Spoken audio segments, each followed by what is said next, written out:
base you, our envoy, such a vile man. Do the French not understand the consequences of their actions? Talleyrand all but refused to see us. Bastard. But his agents are well aware you do not want war, that you intend to preserve the peace at all costs. That perfectly makes that course all but impossible. Reason enough then not to release the dispatches.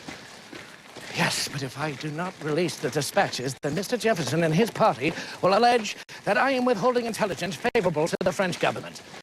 And that will inflame things further. Yet you both seek peace with France. The Vice President would find we agree on most matters if he could be convinced that I mean what I say! So far, I've failed in that task. In this instance, you share cause. Should you seek his support, you may find him more sympathetic. Through his agents, Monsieur Talleyrand indicated that for negotiations to proceed, a sum of money was first required for the pockets of the French.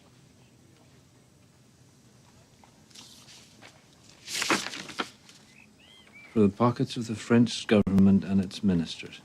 That the price would be $250,000 for himself. A sweetener, Monsieur Talleyrand calls that.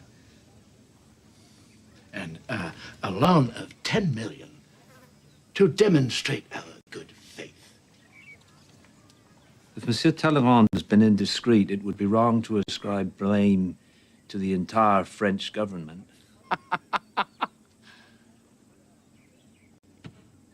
Monsieur Talleyrand is the French government. I cannot account for such effrontery.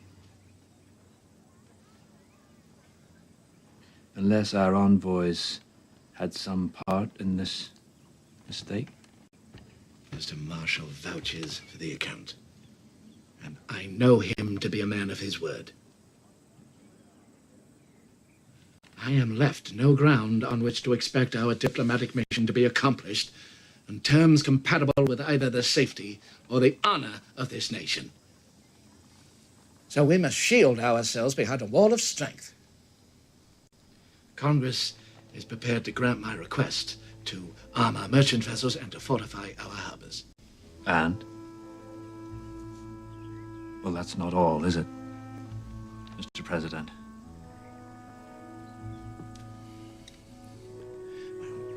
Should the need arise, we must be prepared to defend our borders with an army, yes. And to that end, I can think of no man better to lend the notion gravity than General Washington. General Washington? Well, he will exercise great caution in deploying it.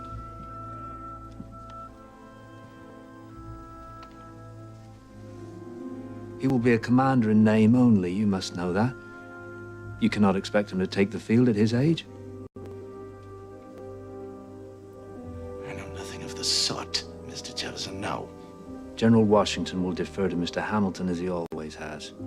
The result will be a provocation of the most immense order, both here and abroad.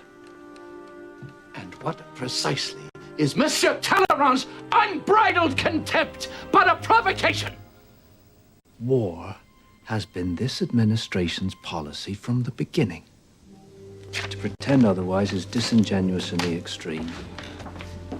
If there is to be a war, Mr. Vice President, it will be France's doing and not mine.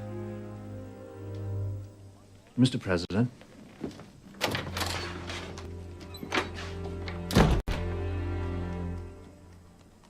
Exalt